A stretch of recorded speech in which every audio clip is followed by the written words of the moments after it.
सनातनी ज्योतिष पर आप सभी दर्शकों का हार्दिक स्वागत है। आज हम आपको 51 शक्तिपीठों में प्रमुख देवी विंध्यवासिनी और भगवान श्री कृष्ण के बीच छुपे और गहरे संबंध के बारे में बताएंगे। भगवान श्री कृष्ण को पूर्ण अवतार माना जाता है, अर्थात जो हर तरह से पूर्ण है। भगवान श्री कृष्ण के संबंध में कई ज्ञात और अज्ञात रहस्य हैं, लेकिन बहुत कम लोग ही उन सभी रहस्यों को जानते होंगे। भगवान श्री कृष्ण से जुड़ा एक रहस्य यह भी है कि माता विंध्यवासिनी भगवान श्री कृष्ण की क्या लगती थी। देवी विंध्यवासिनी और श्री कृष्ण का नाता। भगवान श्री कृष्ण की परदादी मारिशा एवं सौतेली मां रोहिणी अर्थात बलराम की मां दोनों ही नाग जनजाति की थीं। भगवान श्री कृष्ण की माता का नाम देवकी था। भगवान श्री कृष्ण से जेल में बदली गई यशोदा पुत्री का नाम योगमाया था, जो आज विंध्यवासिनी देवी के नाम से पूजी जाती है। श्रीमद् भागवत में इन्हें नंदजा देवी कहा गया है, इसलिए उनका अन्य नाम कृष्णानुजा है। इसका अर्थ यह है कि वे भगवान श्री कृष्ण की छोटी बहन थीं। इस संबंध में दुर्गा सप्तशती में एक श्लोक भी आता है, नंदगोप गृहे जाता यशोदा गर्भ संभवा ततस्थो नाशयिष्यामि विंध्याचल निवासिनी।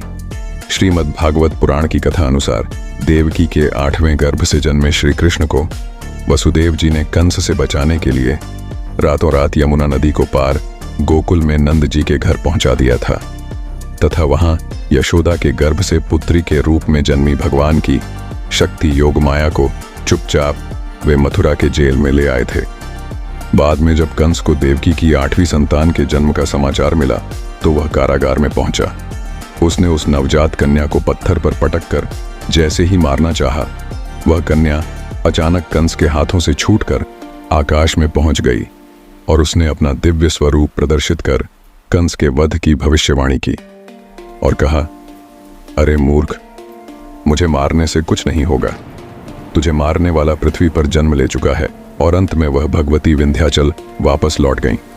कहते हैं कि योगमाया ने यशोदा के गर्भ से जन्म लिया था। इनके जन्म के समय यशोदा गहरी निद्रा में थी और उन्होंने इस बालिका को देखा नहीं था। जब आंख खुली तो उन्होंने अपने पास पुत्र को पाया, जो कि कृष्ण थे। हालांकि गर्ग पुराण के अनुसार भगवान श्री कृष्ण की मां देवकी के 7वें गर्भ को योगमाया ने ही बदलकर रोहिणी के गर्भ में पहुंचाया था, जिससे बलराम का जन्म हुआ।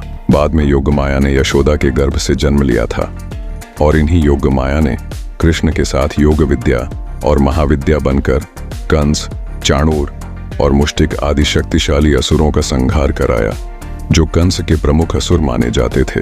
इस प्रकार श्रीमद् भागवत पुराण में देवी योगमाया को ही विंध्यवासिनी कहा गया है, जबकि शिव महापुराण में उन्हें सती का अंश बताया गया है।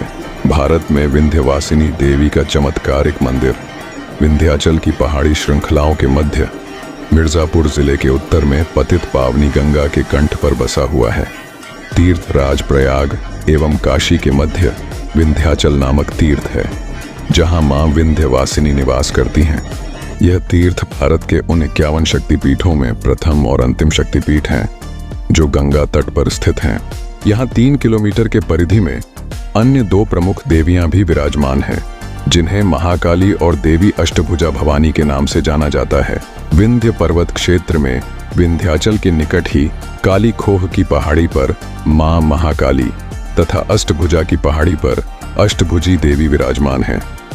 यहाँ पर इतनी अधिक आस्था और देवी का इतना प्रताप है कि यहाँ पर विंध्य पर्वत पर विंध्याचल के ही पत्थरों से यदि कोई बेघर व्यक्ति एक प्रतीकात्मक घर बनाए तो बहुत जल्द उसके खुद के निजी मकान बनने के योग्य बन जाते हैं।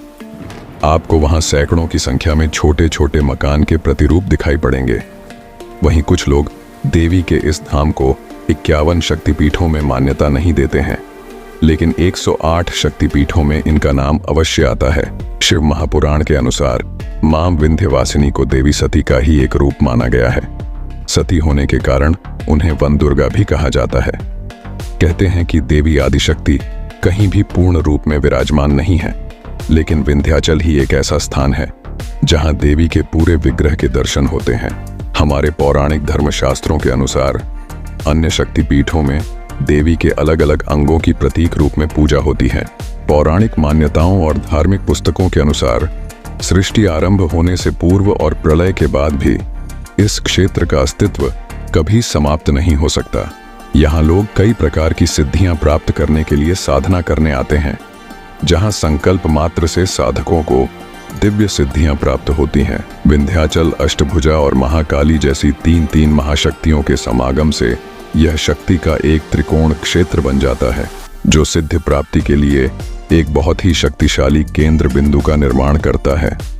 मार्कंडेय पुराण और श्री दुर्गा सप्तशती की कथा अनुसार ब्रह्मा, विष्णु व महेश भी भगवती की मातृभाव से साधना और उपासना करते हैं, तभी वे सृष्टि की व्यवस्था करने में समर्थ होते हैं। प्रत्येक नवरात्रि में यहाँ भक्तों की भारी उमड़ती है और एक विशाल मेले का भी आयोजन किया जाता है, जहाँ देश विदेशों से श्रद्धालुओं, अघोरी औघड़ और तांत्रिकों का आना जाना लगा रहता है। विंध्याचल देश के सभी भागों से ट्रेन, बस और हवाई यात्रा के मार्ग से जुड़ा हुआ है। सबसे नजदीकी हवाई अड्डा वाराणसी का लाल बहादुर शास्त्री अंतर्राष्ट्रीय हवाई अड्डा या बाबतपुर एयरपोर्ट है। यदि आप ट्रेन से आना चाहें तो सबसे पास विंध्याचल स्टेशन पड़ता है और इस ओर आने वाली हर ट्रेन नवरात्रि में यहाँ पर रुकती है। तो साथियों, आशा है कि आपको आज की यह वीडियो पसंद आई होगी। तो इस वीडियो को अभी एक लाइक करके सभी सनातनियों तक शेयर अवश्य करें और सनातनी ज्योतिष पर नए हैं तो इसे अभी सब्सक्राइब करें। आपका बहुत बहुत आभार। हर हर महादेव। जय मां विंध्यवासिनी।